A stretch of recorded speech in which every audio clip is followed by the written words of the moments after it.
தமிழ்நாடு சட்டப்பேரவைத் தேர்தலில் இந்த முறை 19,600 பேர் தங்களுடைய தபால் வாக்குகளை செலுத்தாத தகவலானது வெளியாகியிருக்கிறது. குறிப்பாக அரசு ஊழியர்கள் மற்றும் முக்கிய துறைகளை சேர்ந்தவர்கள் தங்களுடைய வாக்குகளை தபால் வாக்குகளாக பதிவு செய்வது வழக்கம். இந்த முறை தபால் வாக்கு செலுத்தியதில் 19,600 பேர் தங்களுடைய ஜனநாயக கடமையை செய்ய தவறியதாக தகவலானது வெளியாகியிருக்கிறது. குறிப்பாக இந்த முறை வாக்குப்பதிவு சதவீதம் என்பது 85.15% உயர்ந்திருந்தாலுமே கூட தபால் வாக்கு செலுத்தாதற்கு பல்வேறு காரணங்களும் சொல்லப்படுகிறது. குறிப்பாக அரசு ஊழியர்கள் ஏற்கனவே பணிச்சுமை உள்ளிட்ட பல்வேறு காரணங்களில் சிக்கி தவிக்கக்கூடிய நிலையில் இந்த முறை அவர்கள் தங்களுடைய வாக்குகளை செலுத்தாததும் தகவல் வெளியாகியிருக்கிறது. அதேபோன்று தேர்தல் ஆணையம் எடுத்த பல்வேறு முக்கிய நடவடிக்கைகளாலும் அதேபோன்று இளைஞர்களின் வாக்கு இந்த முறை அதிக அளவில் பதிவாகி இருப்பதனாலும் வாக்கு சதவீதம் என்பது உயர்ந்திருக்கிறது. எஸ்ஐஆர் பணிகளுக்கு பின்பு இரட்டை வாக்குப்பதிவு அதேபோன்று இருந்தவர்கள் இடம்பெயர்ந்தவர்கள் உள்ளிட்டவர்களுடைய வாக்குகள் தற்பொழுது நீக்கப்பட்டு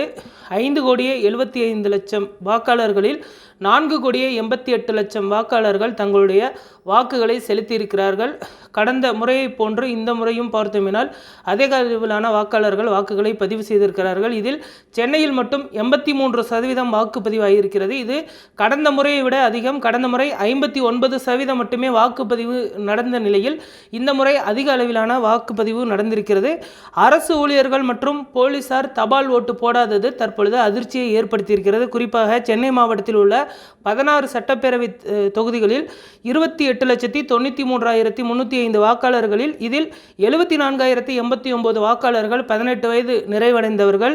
இந்த முறை 24,22,807 பேர் தங்களுடைய வாக்குகளை செலுத்தியிருக்கிறார்கள். இதன் மூலம் 83.71% வாக்குப்பதிவு நடந்திருக்கிறது. அதேபோன்று 2021 சட்டப்பேரவை தேர்தலில் சென்னையில் 59.24% ஓட்டுப்பதிவு இருந்தது. அப்போது 40 லட்சம் வாக்காளர்களில் 24 லட்சம் வாக்காளர்கள் வாக்குகளை செலுத்தியிருந்தது குறிப்பிடத்தக்கது. இந்த முறை 28 லட்சம் வாக்காளர்களில் 24 லட்சம் வாக்காளர்கள் தங்களுடைய வாக்குகளை செலுத்தியிருக்கிறார்கள்.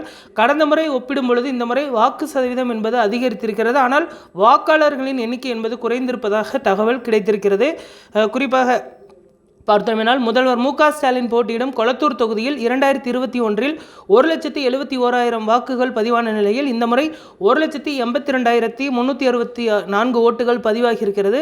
10,708 ஓட்டுகள் அதிகரித்திருக்கிறது. தாவேகா தலைவர் விஜய் போட்டியிடும் பெரம்பூர் தொகுதியில் 2021 1,99,410 வாக்குகளில் இந்த முறை 3,647 ஓட்டுகள் அதிகமாக பதிவாகி 2,03,057 ஓட்டுகள் அதிகமாக பதிவாகி இருப்பது குறிப்பிடத்தக்கது. அதேபோன்று சென்னை மாவட்டத்தில் அதிகபட்ச வாக்குப்பதிவு என்பது ஆர்கே நகர் தொகுதியில் 90.53% ஆகியிருக்கிறது. அதேபோன்று 2021 ஒப்பிடும் பொழுது இங்கு 6,163 ஓட்டுகள் குறைவாக பதிகிருந்தது. இருப்பினும் அரசு ஊழியர்கள் மற்றும் போலீசார் தபால் ஓட்டு மூலம் ஓட்டளிப்பதில் ஆர்வம் காட்டவில்லை. சென்னையில் 52,047 பேருக்கு தபால் ஓட்டு வசதி இருந்த நிலையில் 32,447 மட்டுமே தங்களுடைய வாக்குகளை செலுத்தியிருக்கிறார்கள். 19,000 பேர் தபால் வாக்கு போடவில்லை என்ற தகவலானது வெளியாகி இருக்கிறது. இது குறித்து தேர்தல் ஆணையமானது தற்பொழுது விசாரணை மேற்கொண்டு வருகிறது. குறிப்பாக அரசு ஊழியர்கள் ஏன் தங்களுடைய வாக்குகளை பதிவு செய்வதற்கு தவறுகிறார்கள் என்று சொன்னால் அவர்களுக்கு போதிய கால அவகாசம் என்பது கொடுக்கப்பட்டிருக்கிறது. தபால் ஓட்டு போடுவதற்காக பல்வேறு விதமான நடவடிக்கைகளும் எடுக்கப்பட்டு இருந்த நிலையில் இந்த முறை ஓட்டு போடவில்லை என்பது தற்பொழுது பல்வேறு கேள்விகளையும் எழுப்பியிருப்பதும் குறிப்பிடத்தக்கது. அதே போன்று இந்த முறை பார்த்தோமேனால் பல்வேறு முக்கிய காரணிகளும் சொல்லப்படுகிறது. ஓட்டுப்பதிவு அதிகரித்திருப்பதற்கு இளைஞர்கள் அதிக அளவில் தங்களுடைய வாக்குகளை செலுத்தியிருக்கிறார்கள். அதே போன்று முதல் தலைமுறை வாக்காளர்கள் ஆர்வத்துடன் வாக்களித்திருக்கிறார்கள். இருந்தாலுமே கூட வாக்கு எண்ணிக்கை அதிகரித்திருக்கிறது. ஆனால் தபால் வாக்கு குறைந்திருக்கிறது. இது குறித்து தேர்தல் ஆணையமானது நடவடிக்கைகளை மேற்கொண்டு வருகிறது. மே 4 எண்ணப்படும் வாக்கு எண்ணிக்கையின் பொழுது ஒரு முழு விவரமானது வெளியாகும் என எதிர்பார்க்கப்படுகிறது.